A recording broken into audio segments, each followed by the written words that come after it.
안녕하세요. 책 읽는 문학관 여원입니다. 오늘 읽어드릴 책은 양반전입니다. 양반전은 열하일기를 쓴 연암 박지원이 조선 양반들을 비판하기 위해 쓴 소설인데요. 임진왜란 후 몰락한 양반들이 늘어난 때 한 몰락한 양반과 그 신분을 사려는 돈 많은 상민의 이야기를 다루고 있습니다.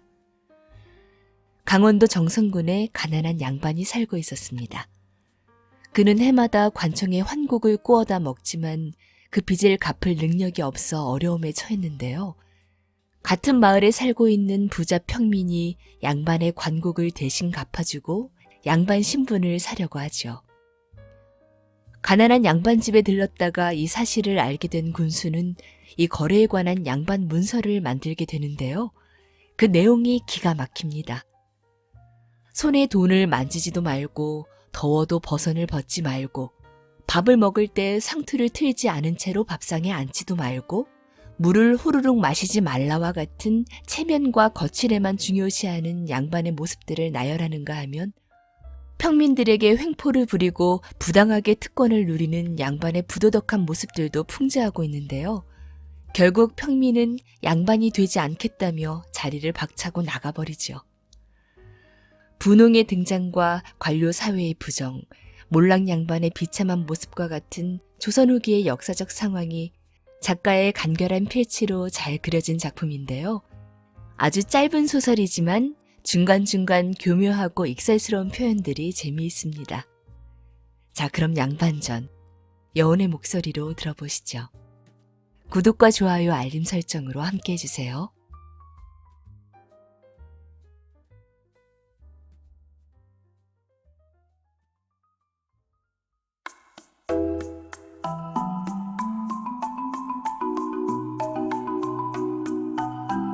양반전, 박지원 지음.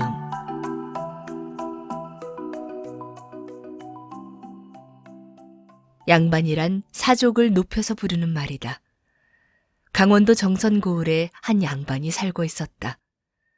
그는 성품이 무척 어질고 글 읽기를 매양 좋아했다. 이 고을에 새로 부임해 오는 군수는 을의 이 양반을 먼저 찾아보고 그에게 두터운 경의를 표하는 것이 통례로 되어 있었다.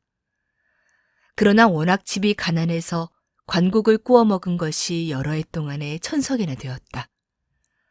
어느 때 관찰사가 그 고을을 순행하게 되었다. 관곡을 조사해보고 난 관찰사는 몹시 노했다. 어떤 놈의 양반이 군량에 쓸 곡식을 축냈단 말이냐? 이렇게 호통을 치고 나서 그 양반이란 자를 잡아 가두라고 했다. 명령을 받은 군수는 속으로 그 양반을 무척 불쌍히 여겼다. 하지만 갚을 방도가 없으니 어찌하랴.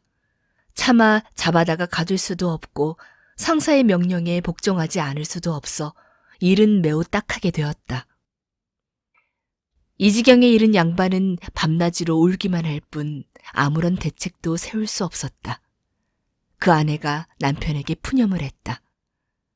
당신이 평생 앉아서 글만 읽더니 이제 관곡을 갚을 방도도 없게 되었구려. 아이고, 더럽소. 양반 하더니 그 양반이란 것이 한 푼 값어치도 없게 되었구려. 그 마을에는 부자한 사람이 살고 있었다. 양반이 봉변에 당하게 된 내력을 듣고 집안끼리 의논이 벌어졌다.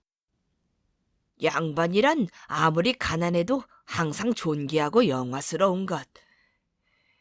나는 아무리 돈이 많아도 항상 비천을 면치 못한단 말이야. 말을 한번 타보지도 못하고 양반만 만나면 쩔쩔매고 코를 끌고 무릎으로 기어야 하니 참으로 더러운 일이란 말이야. 그런데 지금 양반이 관곡을 못 갚아서 군색을 당하게 되었다니 이제는 그 양반을 지탱할 수가 없을 게야. 그러니 내가 그 양반을 사서 행세하는 게 어떻겠는가? 의논을 매듭지은 부자는 즉시 양반을 찾아가서 자기가 관곡을 갚겠노라고 자청했다. 양반은 몹시 기뻐했다. 약속대로 부자가 관청에 나가 그 관곡을 모두 갚아주었다. 군수는 영문을 모르고 깜짝 놀라 양반을 찾아 까닭을 물었다. 양반은 번거지를 쓰고 잔방이 바람으로 땅에 엎드려 쩔쩔매면서 소인하고 자기를 낮추고 감히 군수를 쳐다보지도 못했다. 군수는 더욱 놀라서 양반을 붙들어 일으키면서 말했다. 이게 어찌된 일이오? 대간절 왜 이러는 거요? 그러나 양반은 더욱 황송해하면서 머리를 조아리고 엎드린 채 말했다. 황송하옵니다. 소인이 양반을 팔아서 관곡을 갚은 것이옵니다. 하오니 이제부터는 저 건너 부자가 양반입니다. 소인이 어찌 다시 옛 모양으로 거만하게 굴 수가 있겠습니까? 듣고 나서 군수는 감탄하였다. 참 군자고 양반이요 그려. 그 부자란 사람은 부자가 되었으면서도 인색하지 않으니 이것은 의리가 있는 것이요. 남의 어려운 일을 자기 일처럼 급하게 여겼으니 이것은 어진 것이요. 낮은 것을 미워하고 높은 것을 사모하니 이는 지혜가 있는 것입니다 그려. 이 사람이야말로 참으로 양반이로군요. 그렇지만 양반을 사사로이 두 사람이서만 매매하고 아무런 증서도 만들지 않고 보면 후일에 반드시 소송이 일기 쉽소. 그러니 내가 고을 사람을 모아놓고 증인을 서주고 증서도 만들어야만 모든 사람들이 신용할게요. 그리고 군수인 내가 서명을 해주겠소. 이렇게 되어 군수는 마침내 고을 안에 사는 모든 양반들을 불렀다. 그 밖에 농사꾼, 공장, 장사치까지 모두 모이라 했다. 부자는 오른편 높직한 자리에 앉히고 양반은 뜰 밑에 세워놓았다. 그러고는 증서를 만들어 읽었다. 건용 10월 9월에 이 증서를 만든다. 양반을 팔아서 관곡을 갚았으니 그 값이 곡식으로 1000석이나 된다. 원래 양반에는 여러 가지가 있다.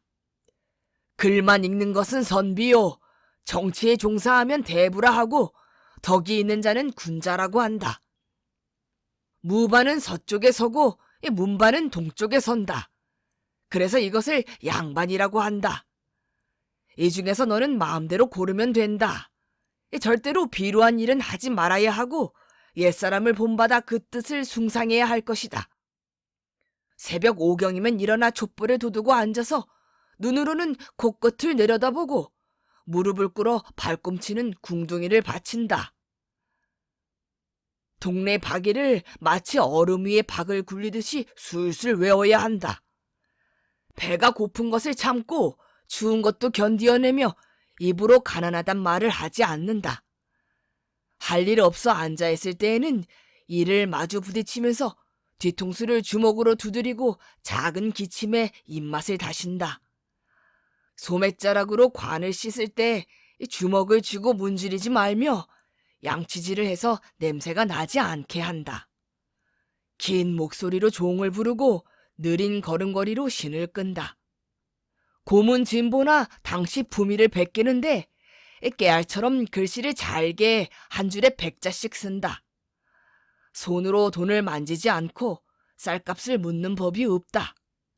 아무리 더워도 버선을 벗지 않고 밥을 먹을 땐 맨 상투바람으로 먹지 않는다. 밥 먹을 때에는 먼저 국부터 마시지 말고 넘어가는 소리를 내지 않는다. 젓가락은 방아 찢듯이 자주 놀리지 않고 날파를 먹지 않는다. 술을 마실 때 수염을 빨지 않고 담배를 피울 때 볼이 불러지도록 연기를 들이마시지 않는다. 아무리 화가 나도 아내를 때리지 않고 노여운 일이 있다고 해도 그릇을 던지지 않는다. 주먹으로 아이들을 때리지 않고 종놈을 죽일 놈이라고 꾸짖지 않는다. 소나 말을 나무랄 때에 그 주인은 욕하지 않는다. 이 화로에 손을 쬐지 않고 이 말할 때 침이 튀지 않게 한다. 소를 잡아먹지 않고 이 돈 놓고 노름을 하지 않는다. 이렇게 100가지 행동이 만일 양반과 틀릴 때에는 이 문서를 가지고 관청에 가서 고치게 할 것이다. 이렇게 쓰고 성주 정선군수가 수결을 하고 좌수와 별감도 모두 서명을 했다. 이것이 끝나자 통인이 도장을 내다가 여기저기 찍었다. 그 소리는 마치 큰 북을 치는 소리와 같았고 찍어놓은 모양은 별들이 버려 있는 것 같았다. 이것을 호장이 다 읽고 나자 부자는 좋지 않은 안색으로 한참 생각하다가 말했다. 에이, 이 양반이란 겨우 이것뿐입니까? 내가 듣기엔 양반은 신성과 같다던데 겨우 이것뿐이라면 이 별로 신통한 맛이 없군요. 더 좀 좋은 일이 있도록 고쳐주십시오. 이에 군수는 문서를 고쳐 다시 썼다. 하늘이 백성을 낼 때 네 종류의 백성을 만들었다. 이 네 가지 백성 중에 가장 귀한 것이 선비요. 이것을 양반이라 하는데 이보다 더 좋은 것은 없다. 농사도 짓지 않고 장사도 하지 않아도 된다. 글만 조금 하면 크게는 문과로 나가게 되고 작아도 진사는 된다. 문과의 홍패라는 것은 크기가 두 자도 못 되지만 여기에는 100가지 물건이 갖추어져 있다. 이것을 돈자루라고 부른다. 진사는 나이 30에 초사를 해도 이름이 나고 딴 모든 벼슬도 할 수가 있다.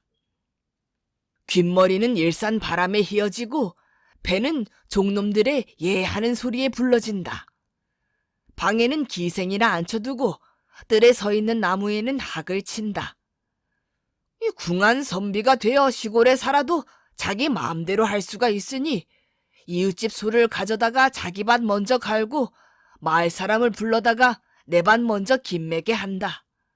이렇게 해도 어느 누구도 욕하지 못한다. 잡아다가 잿물을 코에 들이붓고 상투를 잡아매어 벌어준데도 아무도 원망하지 못한다. 부자는 그 증서를 받자 혀를 내밀어 보이면서 말했다. 제발 그만두시오. 맹랑합니다 그려. 나를 도둑놈으로 만들 작정이시오. 이렇게 말하고 부자는 머리를 손으로 싸고서 달아나 버렸다. 그러고는 죽을 때까지 다시는 양반이란 말을 입 밖에 내지 않았다.